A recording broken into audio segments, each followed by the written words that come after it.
Radio U Central 107.1 FM y radio.ucentral.cl presenta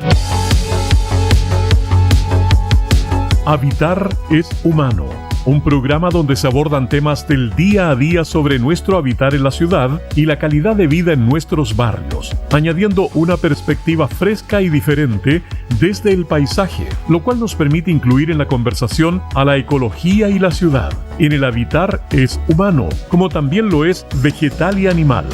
Conduce Jadille Musa Castellano, con la participación de Beatriz Alarcón. Habitar es humano. Hola, hola, hola. Aquí estamos como todos los días martes con ustedes, con nuestro programa Habitar es Humano. Tengo que agradecer que mi acompañante de hoy se sumó en una reunión que tenía, así que nos arrancamos para cumplir con el deber con la radio antes que todo, y se sumó y vamos a saber muchas cosas porque además de ser una muy linda persona, nos conocemos desde muchos años y ha hecho mucho por algunas prácticas en este país.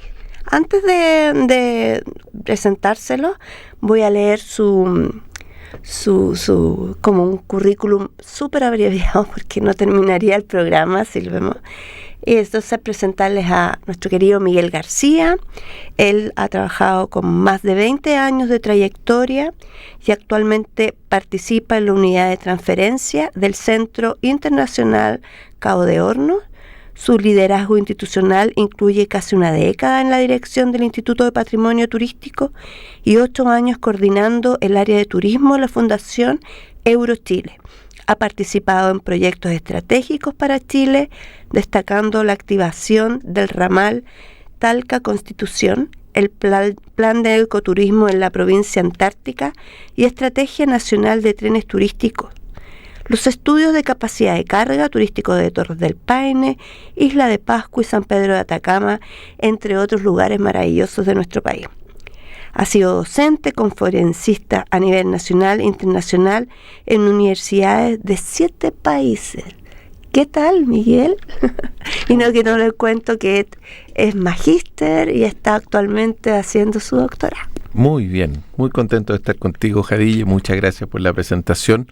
Faltó que somos colegas dentro del paisaje ambos. Sí. Y en eso, cierto, también hemos hecho una carrera docente juntos por un buen tiempo. Sí, increíble como yo no seguí como otros docentes y creo que tú tampoco como ayudantes, ¿no? Sino que en un momento dado yo seguí una ruta, tú también seguiste otra y de repente nos juntamos acá en la academia.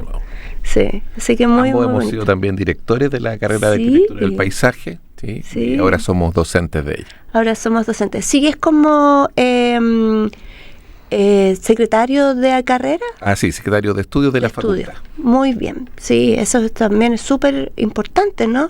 Así es. Porque ve todo esta como orquesta que funcionen al unísono y ordenadamente, ¿no? Así es. Vemos toda la parte, ¿cierto?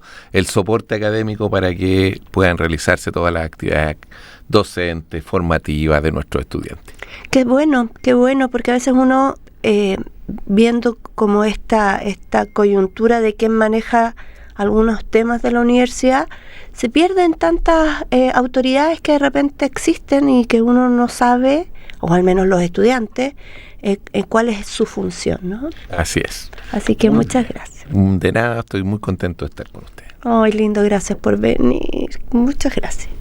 Bueno, nos preguntábamos qué íbamos a conversar, ¿no? Y yo creo que en general nosotros cuando hacemos este programa queremos saber de la gestión y de las actividades que hacen los diferentes profesores, diferentes personas que han actuado en este país. Estabas hablándome hace un minuto que dentro de todas las cosas que haces, que son hartas, hiciste el capítulo de un libro de nuestra colega Gabriela Saldías, que está haciendo un librito sobre los jardines de la UCEN, ¿no?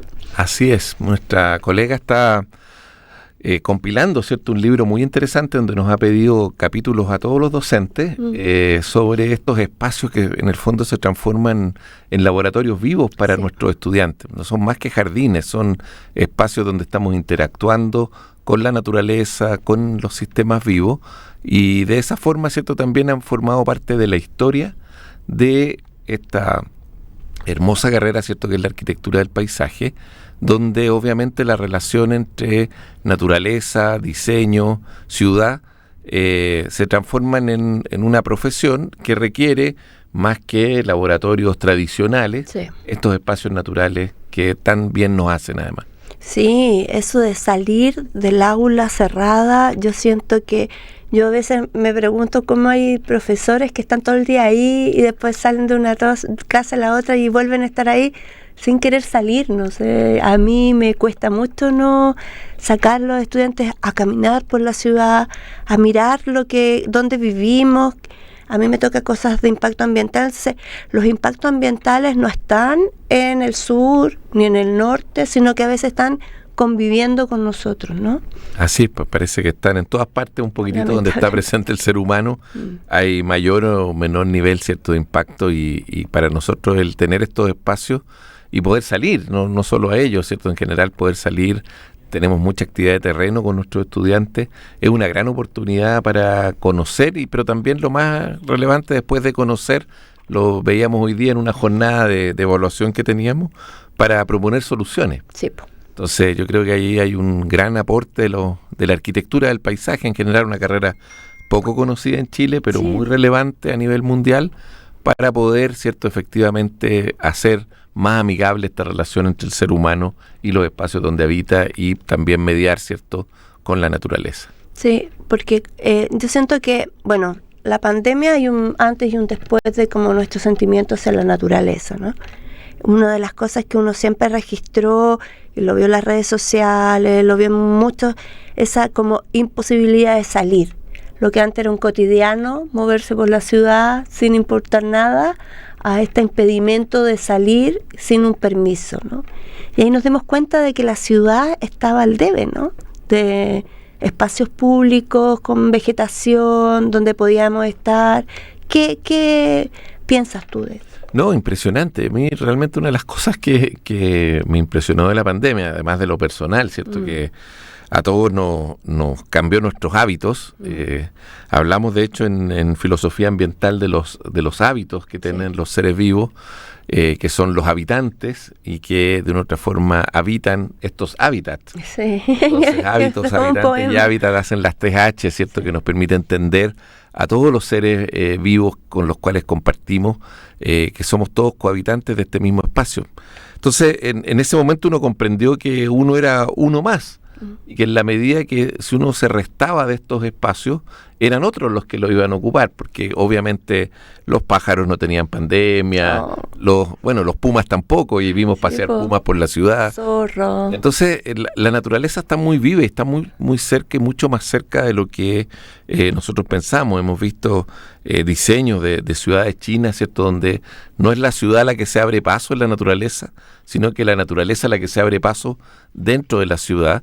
Y en ese sentido, ¿cierto?, yo creo que algo que deberíamos de estar aprendiendo de la pandemia es cómo hacemos las ciudades, ¿cierto?, más espacios de naturaleza, espacios donde no solo está, entre comillas, ¿cierto?, el poder disfrutar de un prado verde, sino que además son salud, son sanidad para la población.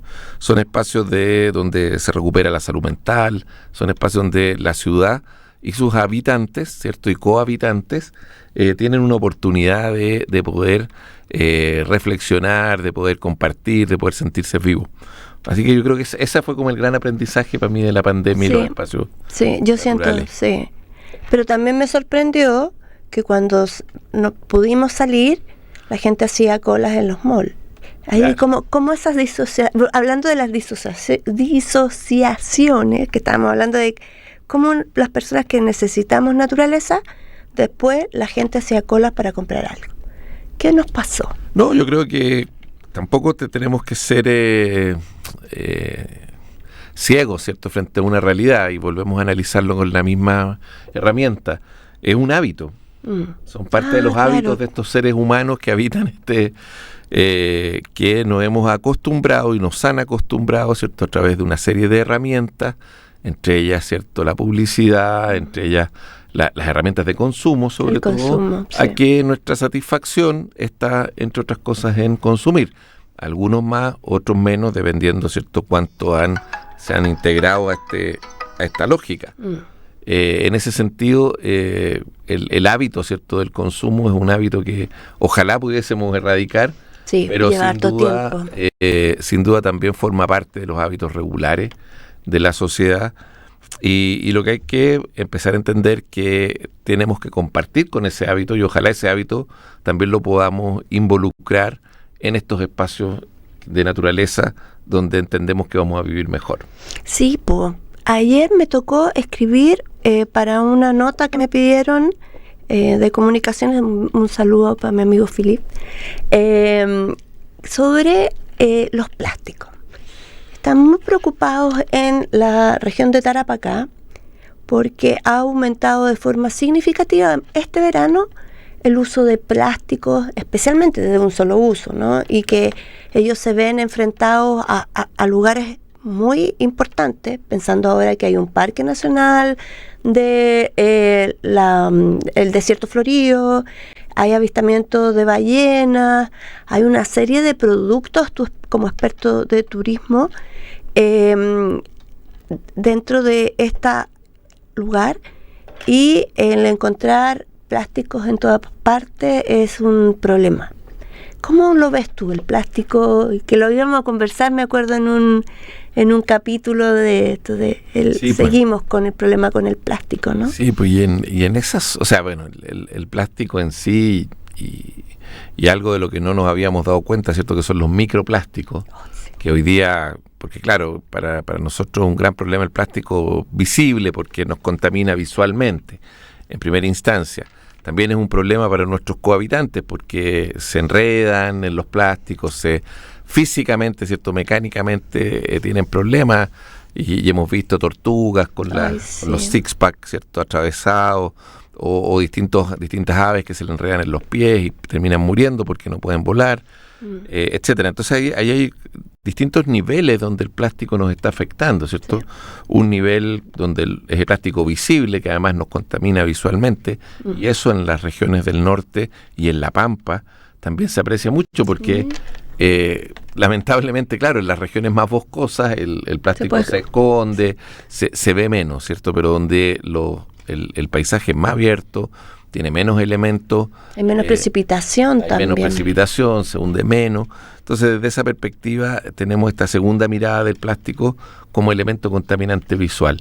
Y también, finalmente, ¿cierto?, el plástico de una escala mayor, también es un gran contaminante de los suelos, también porque también termina, ¿cierto?, incorporando sus propias moléculas a las moléculas del suelo y impidiendo que ocurran otras cosas. Sí, por recordar que el plástico que es un gran invento. Nadie dice que no sacó muchas veces que entre las políticas feministas esto sacó muchas veces a las mujeres de todo este tema del lavado de los platos, era tomar todo y botarlo, pero también se ha convertido en un problema para este siglo XXI, donde además recordar que es del petróleo.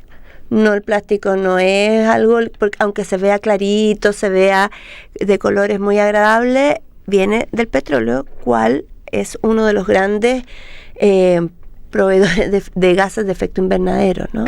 Correcto, ¿cierto? Es un liberador de carbono también en toda su medida, porque lo contiene y o sea, de una otra forma la existencia, ¿cierto?, del petróleo y este apresuramiento de nuestra sociedad por extraer el petróleo y sacarlo antes de tiempo a través de todo el requerimiento que tenemos energético, hace que el sistema que estaba relativamente funcionando se le incorpore carbono de forma adicional a través de los combustibles fósiles y también, ¿cierto?, el petróleo utilizado en otras faenas, en otras petroquímicas, que es los plásticos.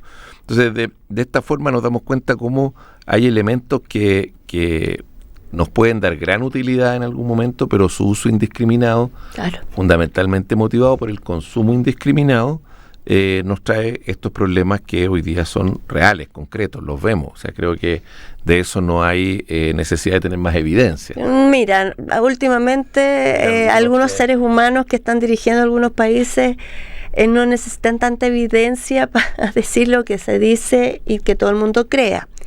Pero hay registros de que no solamente hay microplásticos, sino que hay islas de plástico. Claro. Sí. Y uno se puede imaginar, es como grandes espacios donde si se trabajaran uno podría vivir en el plástico. Claro. Yo creo que eso es una bonita metáfora de vivir en el plástico, porque también somos una isla de plástico, Sí, un poquitito, porque cuando analizamos todo nuestro entorno, ¿cierto? Todo lo que está a nuestro alrededor, nos vamos a dar cuenta que también está presente el plástico de forma transversal, y también, por lo tanto, vivimos en una especie de isla de plástico. Mira, hoy que puedes sobre la ciudad. Sí.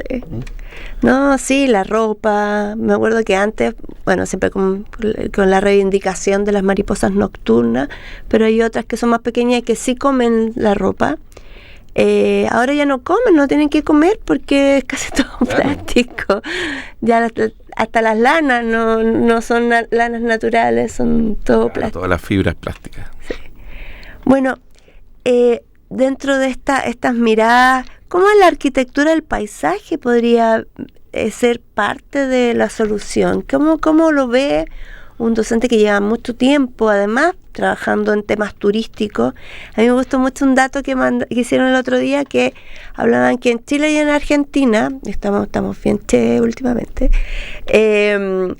vendían comida en las playas. Entonces en Chile era el pan de huevo y las palmeras, que eran como lo más típico, como casi como una cosa patrimonial. Sí. Y en Argentina era el churra y un montón de otras cosas más. ¿Cómo hacemos que esto no tenga plástico? Que el patrimonio, el turismo, ¿cómo sería una idea de, más allá de estos planes y estos diagnósticos, sino que como medidas pan, vino. Es complejo, yo creo, porque volvemos a la misma lógica de los hábitos, ¿no? Nos hemos acostumbrado al plástico. Sí. Cuando uno dice vivimos en esta isla de plástico es porque efectivamente nos cuesta mucho sacarlo de nuestro entorno. No es imposible. Yo creo que también habría que empezar a identificar cuáles son los usos indispensables y que no podría ser reemplazable de aquellos que sí podría ser reemplazable, porque efectivamente los churros, ¿cierto? Las palmeras podrían venir en envases de papel. Sí. Bueno, que también hay que entender que la industria de papel también es compleja, entonces... Sí, es que todo lo que requiere industrialización es complejo. Y desde la otra mirada, ¿cierto? Que también es interesante tenerla planteada, uno es académico, no puede obviarla, ¿cierto? También la industrialización se requiere en un país para poder tener mano de obra, trabajo, lo que llamamos de agregación de valor, ¿cierto? Entonces, ahí hay un equilibrio que es complejo, que yo creo que justamente a veces nos damos cuenta que la complejidad del administrar un país o de gobernar un país probablemente pase mucho más por eso que por muchos de los temas que necesariamente estamos viviendo, que son la retroalimentación del mismo quehacer. Claro. Entonces hay temas que son bastante más trascendentes, de los cuales deberíamos estar bastante más preocupados que algunos otros, ¿cierto? Que son el mismo tema puesto sobre la mesa con distintas miradas, pero que solamente retroalimenta a, llamemos así, la lógica del reality. Claro. La lógica del reality, donde en fondo el reality es un tema creado, puesto sobre la mesa, donde hay temas que se conversan de sus propios integrantes. Entonces, todo eso, ¿cierto? Es una creación para dar contenido. Cierto, sí, como es como también la vida de los bots. Claro. ¿Sí? Que cuando uno ve cosas de medio ambiente, uno dice, está todo el mundo en esto, y mentira, ¿no? Mira, somos nosotros que nos interesan estos temas, ¿no? Y la verdad que hay muchos otros que no están en estos temas y los contenidos pasan por otras lógicas. Sí.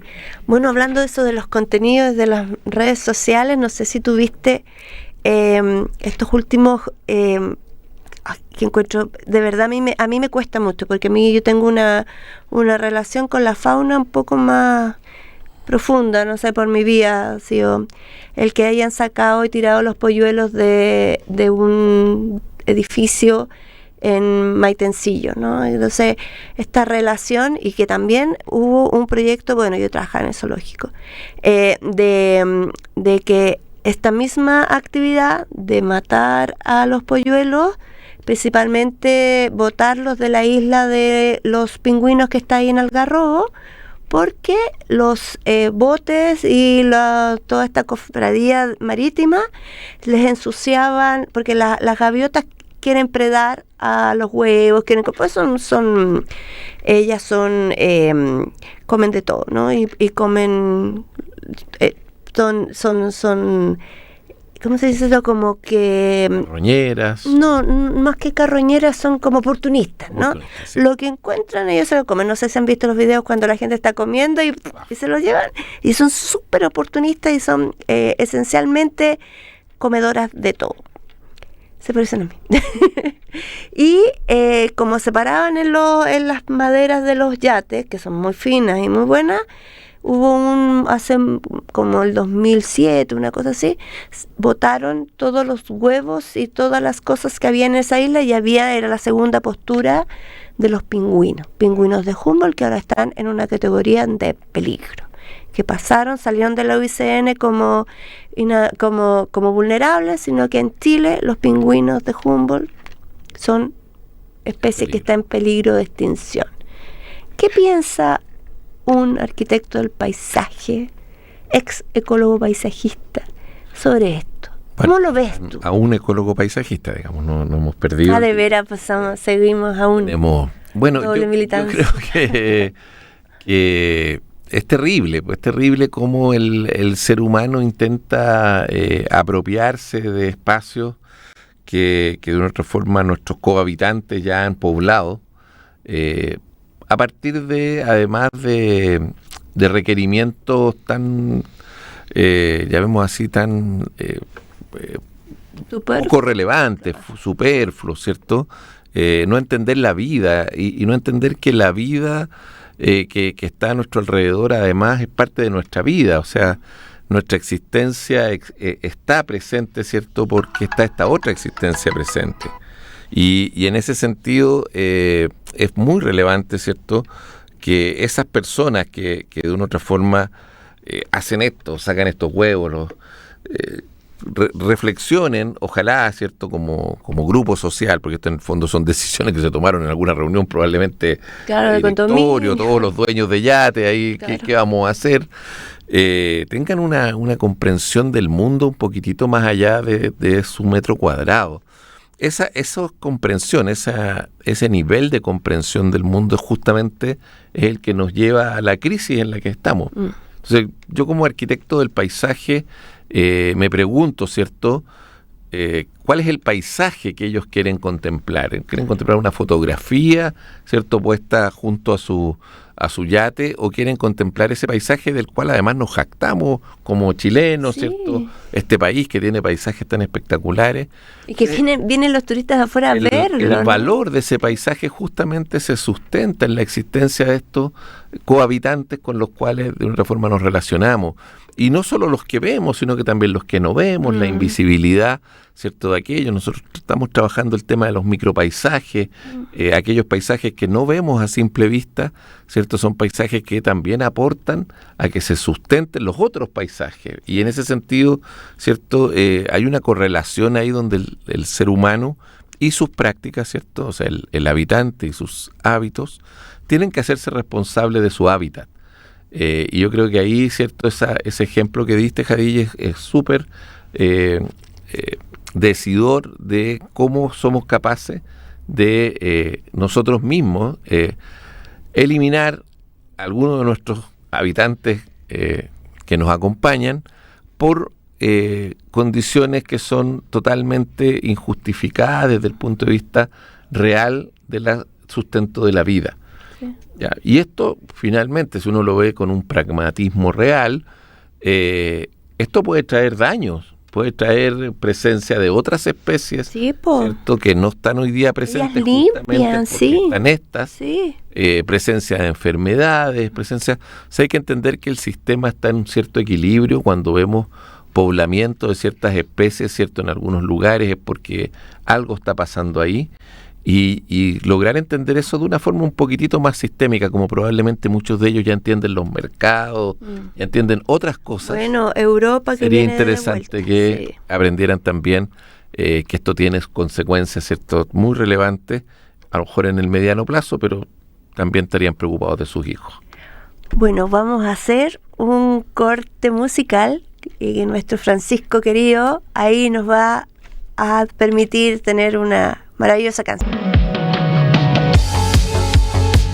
Habitar es humano, un programa donde se abordan temas del día a día sobre nuestro habitar en la ciudad, como también lo es vegetal y animal. Conduce Khadije Musa Castellano, con la participación de Beatriz Alarcón. Habitar es humano.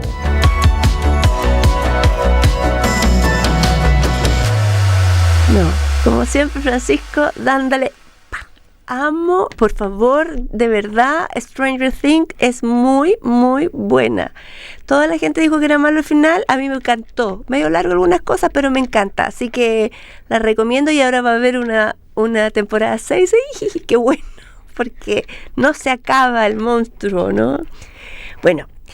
También darle un besito a Beatriz, que la extrañamos, pero estaba con algunos temas, así que le habría encantado esta compañía de hoy día, le habría encantado. La próxima semana tenemos, no sé si todavía, pero vamos a tener con la organización Basura. Muy bien. Estamos en la onda de la basura, porque lamentablemente las vacaciones a veces contraen consigo basura. Así que si tiene su basura, devuélvase con su basura, lo que lleve, lo trae, no deje nada, ni una huella, deje todo lo que hay en la playa, las conchitas y todo eso, no se saca.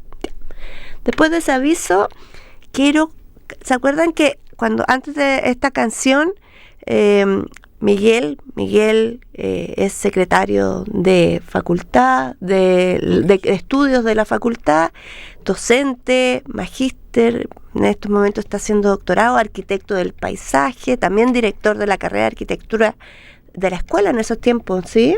Tú fuiste el último director de la escuela de arquitectura. Sí, tú fuiste el último director de la escuela de arquitectura del paisaje.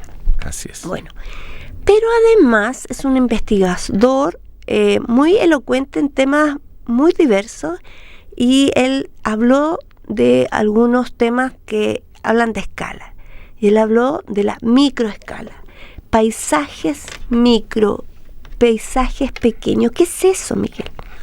Es algo muy bonito que después lo vamos a ver también más global, porque los micropaisajes nosotros lo hemos estado trabajando ya hace una buena cantidad de años junto a varios investigadores que realmente han hecho un gran aporte en lo que se ha denominado el turismo con lupa, que es muy bonito. De hecho, este sábado estamos cerrando el primer diplomado en turismo con lupa que estamos dando acá en la Universidad Central junto al Centro Internacional Cabo de Hornos. Y en junio partemos el segundo diplomado. Así que todos invitados también, si les interesa el tema, a poder averiguar y poder, ojalá, estar presente en esta segunda versión. ¿Algún Instagram, alguna...? El de la universidad, el de posgrado de la Universidad Central, van a encontrar, ¿cierto? Educación continua, y van a encontrar, ya está publicado el diplomado. ¡Ay, qué bueno! Sí, y es muy interesante porque ese diplomado se da en conjunto con el Centro Internacional Cabo de Hornos.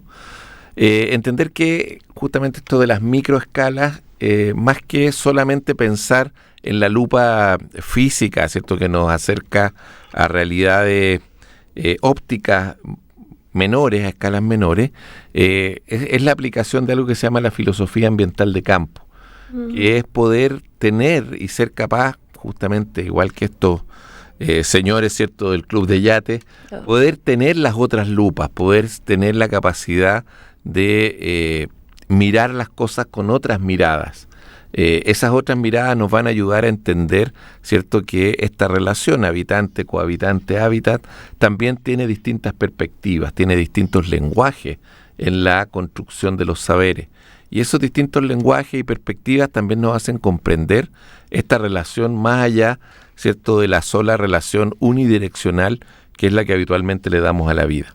Y esta relación unidireccional también es una relación de poder, porque entendemos que son algunos los que tienen el poder y otros los que no lo tienen. Entonces hablamos con autoridad, claro. Y eso, ¿cierto?, nos aleja de la conversación. Sí. Entonces, justamente la necesidad de conversar los temas con otros, con las otredades, ¿cierto?, poder plantearles nuestras miradas, poder escuchar sus miradas. Entonces, esto del turismo con lupa es más que solamente la lupa física, sí es un ejercicio metafórico de la lupa y poder ver que todo esto que vemos a nuestra escala también ocurre a esta microescala, ¿cierto? Entonces, cuando vemos una roca con turismo con lupa, vemos líquenes que se transforman a lo mejor en bosque, ¿cierto? Vemos hongos que también, ¿cierto?, juegan un rol, absorben el agua, vemos pequeñas lagunas que al final cuando sacamos la lupa son gotas que están esparcidas. Entonces, eso tiene, como digo, este juego metafórico que es el gran valor, ¿cierto? Y en el fondo el diplomado o la difusión de esta forma de ver y de comunicar sobre todo la ciencia es la que nos ayuda a comprender bajo esta lógica, ¿cierto?, de los distintos lentes. Qué bonito, es como un panóptico de Foucault, ¿no? Así es. Que esto no es solo una mirada, sino que es una multidisciplinaridad de miradas para poder ver una cosa. Y así mismo estamos trabajando en el centro de investigaciones más austral del continente americano, en Puerto Williams. No necesitan sí, el centro de estudios, el Centro Internacional Cabo de Hornos, del cual la Universidad Central además es parte, junto con la Universidad de Chile, la Universidad Católica, la Universidad de North Texas, la Universidad de Talca, varias universidades, ¿cierto?, nacionales, para justamente desarrollar conocimiento en distintas materias. Es un centro que mira las ciencias naturales, por una parte, ¿cierto? Estamos muy preocupados del cambio climático. De hecho, hay una línea en particular que se denomina Centinelas del Cambio Climático. ¡Ay, qué bueno! Está en esa situación extrema, ¿cierto?, del continente. Pero también hay otra línea muy interesante de investigación que se denomina homogenización cultural. Entonces, cómo de una otra forma, ¿cierto?, nos transformamos, cómo de una otra forma hay patrones que se nos empiezan a integrar, como el consumo, ¿cierto?, que conversábamos al principio, donde obviamente nos alejamos de otros patrones que están presentes y vamos perdiendo aquellas capacidades, ¿cierto?, aquellas miradas, aquella cultura, por decirlo en síntesis, que de una otra forma teníamos para transformarla en una cultura homogenizada, que es igual para todos. Entonces es un centro muy interesante que reúne miradas de ciencia dura, pero también miradas filosóficas de la vida, y esa unión también converge con el arte. De hecho, en el diplomado, por ejemplo, tenemos un módulo completo que ve temas, ¿cierto?, de arte, de artes plásticas, pero también de arte de la perspectiva de la construcción del lenguaje. Y desde esa perspectiva, ¿cierto?, el centro también se para desde un lugar tan extremo como ese, de un lugar donde además ha tenido históricamente, ¿cierto?, una población originaria muy importante como es el pueblo Yagán, que ha sido sumamente golpeado. Ay, qué terrible. Volviendo al tema, ya uno podría pensar, ya es una gaviota, ¿no? Es un pingüino. Pero estos eran seres humanos. Seres humanos, ¿cierto? Seres igual que nosotros, como botar una guagua, como... Duramente golpeados durante una época de la colonización, y perseguidos, cazados, ¿cierto?, mutilados, con registros que son evidentes, donde no hay negacionismo que pueda darle otra interpretación. Claro. Y por lo tanto, en ese espacio, ¿cierto?, se congrega este centro, que realmente es un gran centro de investigación, que está ahí aportando al conocimiento de vanguardia a nivel nacional y mundial. Llegan investigadores de todo el mundo, aportar, ¿cierto?, también desde sus miradas y a mirar desde este lugar, con esa lupa, ¿cierto?, de este lugar en el extremo sur, de mundo. en el extremo sur del continente americano, ahí a pasos del Cabo de Hornos, a pasos del archipiélago de Diego Ramírez también, que está un poquitito más allá. ¿Qué está pasando, ¿cierto?, para poder también entender qué cosas pueden estar pasando en esa cumbre austral, porque es una cumbre austral, y que las podemos comparar con las cumbres altitudinales, ¿cierto? También de nuestras cordilleras. Claro. Entonces, así avanzamos hacia el sur, también aquí avanzamos hacia arriba y podemos encontrar también temas, ¿cierto?, de pérdida de especies, extinción, o comportamientos, ¿cierto?, hábitos de las especies que... Desde la adaptación, ¿no? Claro, desde la adaptación. Finalmente el cambio climático, una de las cosas que ha aportado es que tenemos que adaptarnos a morir, que es más difícil muchas veces para otros seres, ¿no? Los humanos yo creo que han sido los más exitosos en ese contexto, aun cuando está decreciendo. Hasta ahora, digamos. Sí, claro, exitosos hasta ahora, sí, pero... Esta curva en J logarítmica ya no es como antes. Así es. Así es, y nuestra capacidad justamente, porque el ser humano es uno de los grandes transformadores. Sí. Si uno dice, entre los seres vivos, ¿cuál es el superpoder del ser humano? Sí. Así como otros tienen vistas. El ser humano es fundamentalmente un transformador. Sí. Y esa capacidad de transformar, ¿cierto?, de una otra forma es la cual nos pasa la cuenta en este momento. Sí. Pero también esa capacidad de transformar tiene un límite. Sí. Y probablemente si las condiciones ambientales se aceleran, ya tenemos, ¿cierto?, hay varios investigadores hablando de los límites planetarios, que hemos superado varios ya. Sí, pues bueno, en nuestro país, que se supone que es tan ecológico, lo superó el 17 de mayo, porque es el día del reciclaje. Así es. Ese mismo día, mayo, es como mi cuenta corriente. Entonces, estamos al debe. Al debe. Pero qué bueno eso de que no sea solo una mirada centralizada, Sí. que es una de las cosas que siempre estamos hablando, de que Chile es solo Santiago, y no solo región metropolitana, sino que solo algunas comunas de Santiago, sino que Chile también es mucho más. Sí, pues no cuesta, ¿cierto?, hacer entender a la sociedad que también, ¿cierto?, estos otros lugares, las otredades físicas del espacio también requieren de preocupación. Y además porque ahí estamos aprendiendo lo que probablemente podamos evitar acá. Ahí hay un equipo de investigadores muy relevante, liderado por el doctor Ricardo Rossi. Ay, sí, excelente él. Sí. Que justamente nos habla de esta filosofía ambiental de campo y entrega como ecólogo y como filósofo orientación en relación a ese trabajo. De algo que es clave, ¿cierto? Entender que la ética debe estar en paralelo, ¿cierto?, con el comportamiento de todas nuestras decisiones. Sí, no solo decirlo. Yo creo que una de las cosas que yo aprendí mucho es que uno no puede decir algo que no lo pueda hacer.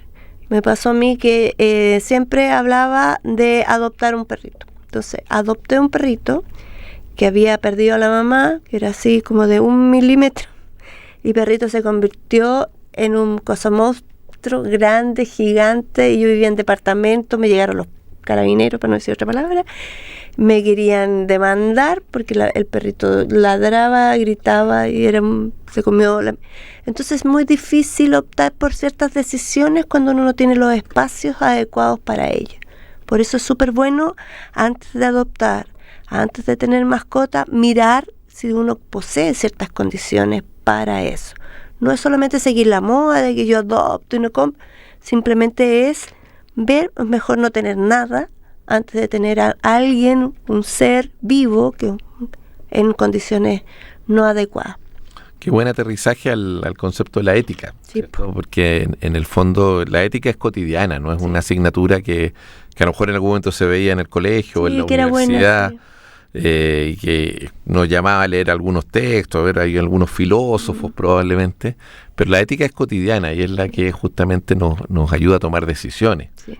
Y en ese contexto, ¿cierto?, decisiones como esa, pensadas, reflexionadas, bajo una mirada crítica, son elementos centrales que hoy día la formación, que es nuestro rol fundamental. Que sí, pues es que yo eso lo digo porque además que somos como hablando de los niños, de los jóvenes. Los niños, los jóvenes, ¿cierto?, nuestros estudiantes, formarlos desde una mirada ética, sí, de esa mirada responsable de sus actos al final, sí, y de sus actos, al ser responsables de sus actos, requieres, para ser responsable, justamente tener conocimiento, porque si tú hubieses sabido que ese perro iba a crecer, ¿cierto?, de forma descomunal, a lo mejor tomas otra decisión. Entonces ahí el conocimiento y la ética van de la mano. Sí, po. El no tener conocimiento es justamente una de las razones por las cuales uno toma decisiones que sin información no las puede llamar que no son éticas porque no tienen la información, No. pero lo que necesitas, por lo tanto, y como sociedad, y ahí, ¿cierto?, la necesidad de que todas las autoridades, las futuras, las actuales, se hagan cargo de eso, digamos, una sociedad más informada, mejor informada, con menos bots, con menos información, ¿cierto?, desvirtuada. Es una sociedad que puede tomar decisiones con mucho más capacidad de que esas decisiones se enmarquen dentro de éticas responsables. Sí, yo creo que hacerse responsable, ¿no? De mi decisión. No puede ser que uno crea que por prender la luz no pasa nada. Si uno hace accionar, detrás de eso hay líneas de alta tensión, hay choque de pájaros que chocan con estas líneas. No quiere decir que no existan, sino que una forma de tener un control es también sabiendo que cada elección, yo sé que es una lata y que uno no puede vivir así como, no, pero hay una pequeña responsabilidad como humanos que nos permite ser, que lo que nos creemos mejores que los otros animales, en decir, ya, y si hago esto, ¿qué pasa? Es como dar un pequeño, antes de hacerlo, que eso fue lo que me faltó a mí esa vez, que me dije, qué lindo. Esa reflexión de, ya, ok, lo hago y ¿qué pasa? ¿Qué viene después? Sí, pues, en vez de quedar bien con todo el mundo, que como reina, ¿cachai? Pero finalmente ese animalito tuve que llevarlo al campo, nunca más supe de él, y me hace sentir todos los días una angustia de que qué habrá pasado con ese perrito. Esa es justamente la llamemos así, la trascendencia, porque en el fondo todos los seres humanos buscamos la trascendencia, ¿cierto? Entonces la ética también nos ayuda a trascender de una forma positiva. Sí. Cuando todos queremos, y eso también te ha dicho, ¿cierto?, por muchos filósofos, todos queremos que se acuerden de nosotros, todos queremos trascender en la humanidad, y es un elemento clave en el desarrollo de la humanidad. Algunos con un nivel de egocentrismo mayor buscan trascender, ¿cierto?, de formas mucho menos favorables para el conjunto y más favorables para el individuo, pero todos buscamos esa trascendencia. Pero cuando la buscamos justamente con este marco de conocimiento, de responsabilidad y de reflexión, probablemente, ¿cierto?, la trascendencia que podamos dejar es una trascendencia mucho más positiva. Sí. Eso es importante también que lo inculquemos en nuestros hijos, ¿cierto?, que lo inculquemos en nuestros entornos, porque en el fondo todos queremos que se acuerden de nosotros. Sí, pues. Este culto, eso quiere decir que uno vive para siempre, ¿no? Claro. Uno siempre sueña con no morir. Y siempre dicen que no morir es que te recuerden.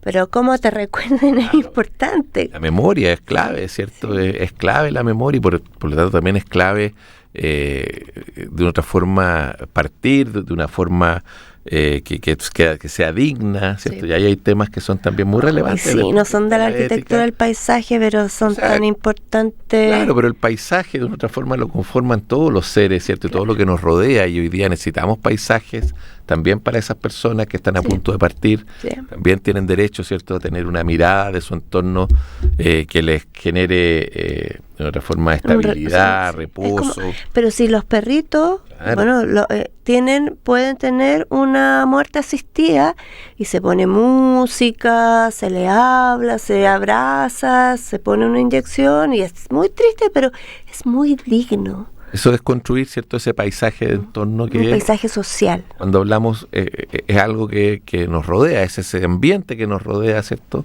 que es muy distinto cuando queremos jugar a la pelota, cuando queremos estudiar y también cuando queremos partir. Entendamos todas las funciones del ser humano como parte del propio ciclo.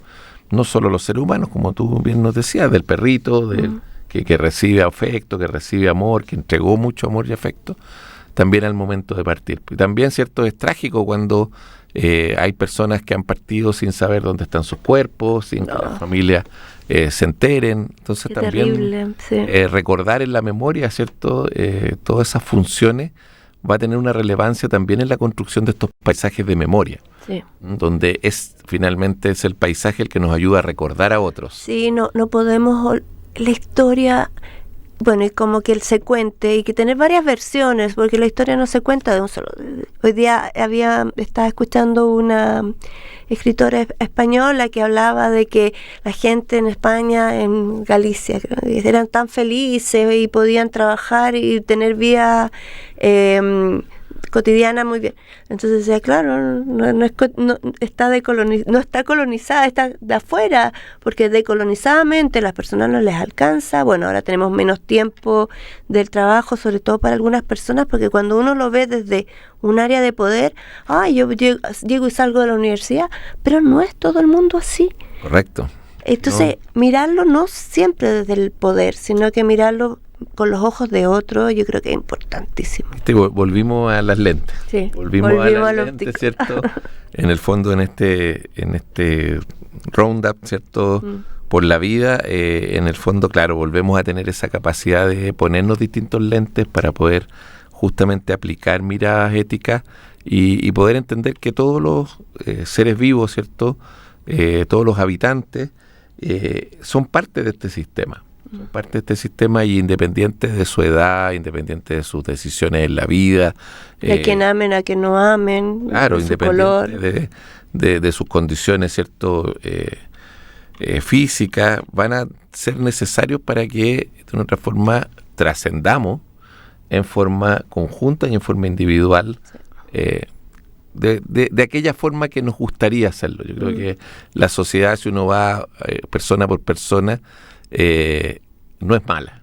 No, ¿cierto? no. Cada vez que uno conversa, yo siempre digo eso, cada vez que yo converso con la señora de la esquina, con el señor del kiosco, cada vez menos, porque va menos al kiosco, pero todavía compro pan en la panadería o del supermercado. La gente tiene buenas intenciones. Sí, ¿cierto? puede pensar global, pero actuar local es bien bueno. Sí, claro, sí. Es lo que nos nutre además, pues entender las otras edades, ¿cierto? Entender de qué viven, cómo existen, estar situado, cuáles son sus problemas. Pero me gustó una cosa que dijiste, bueno, me gustaron todas las cosas que dijiste, pero una que yo siento que de repente esta territorialidad del BCM ahora, de que solamente tiene que ser aquí, porque aquí no es allá, me restringe, ¿no? Me hace como... Hay momentos que uno, a lo mejor la función, porque si yo tu proyecto lo convierto en BCM, estaría afuera, porque no es de acá. Correcto, o sea, no responde a las políticas internas de vinculación con el medio, ¿cierto? Que es BCM, pero claro, yo creo que como todo en la vida, hay una formalización, hay algo que formalizamos dentro de lo que hacemos, pero... sin duda hay muchas otras cosas que sin ser formales son parte también de nuestras vidas y del paisaje. Y del paisaje que estamos interviniendo y en el fondo a lo mejor estas cosas que formalizamos son las que le aseguran a una organización que tú lo hagas. Pero en el fondo tú lo haces no por hacer eso, lo haces por generar una cultura en torno a eso. Entonces yo creo que ahí, bueno, hay que propender a que las organizaciones en general se vinculen con su entorno. Eso sí, sí. Bueno, igual siempre territorial es muchas veces mejor, pero no cerrar también eso. Bueno, nos quedan pocos minutos, profesor. Poquitos minutos, ¿no? Sí, poquitos minutos, sí. Ha sido súper... Me encanta, así como llegamos de que a veces el paisaje muchas veces se cree que es algo estético, pero el paisaje tiene muchas miradas, tiene miradas sociales, miradas ecológicas, miradas desde internas, externas, lo que hablamos desde la muerte, ¿no? Un no tema solo miradas, porque miradas lo restringimos a la vista, ¿cierto? Por supuesto. Tiene percepciones, tiene audiciones, olores, ¿cierto? Que las personas que han perdido la vista también tienen paisaje. Sí, sería un tremendo error negarles el paisaje. Sí. Entonces los olores, los sabores, las texturas, sí. Todo te genera memorias. Sí. Yo he trabajado con personas mayores y de repente los tomates es la mayor percepción, porque sobre todo tomates como los limachinos, que todavía son de semillas no transgénicas, y les recuerda de cuando eran chicos y uno tenía huertos en las casas, así que... ¡Uy, qué rico! Sí, recordar, oler, sentir... todos comer. Esos paisajes. Todos esos paisajes. Me gusta todo es paisaje. Sí, bueno, y así está también definido, porque la Convención Europea del Paisaje lo define como aquel aquel conjunto, ¿cierto?, de percepciones que tenemos de lo que nos rodea. Y todo eso lo modificamos y cambia. Es muy distinto estar en un paisaje y sentir un olor que sentir otro olor. Sí. ¿Cierto? Te puede cambiar toda la percepción de ese lugar. Toda la evaluación de paisaje. Claro, la percepción de ese lugar.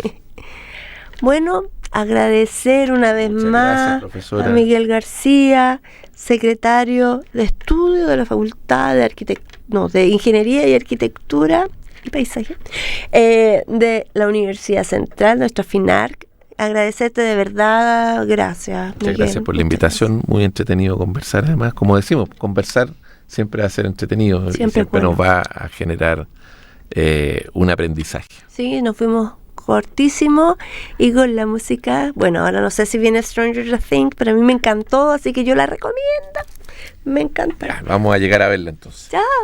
Chao, que estén muy bien, muchas gracias. Gracias. Radio U Central presentó Habitar es Humano, un programa en donde se abordan temas del día a día sobre nuestro habitar en la ciudad y la calidad de vida en nuestros barrios. Conduce Jadille Musa Castellano, con la participación de Beatriz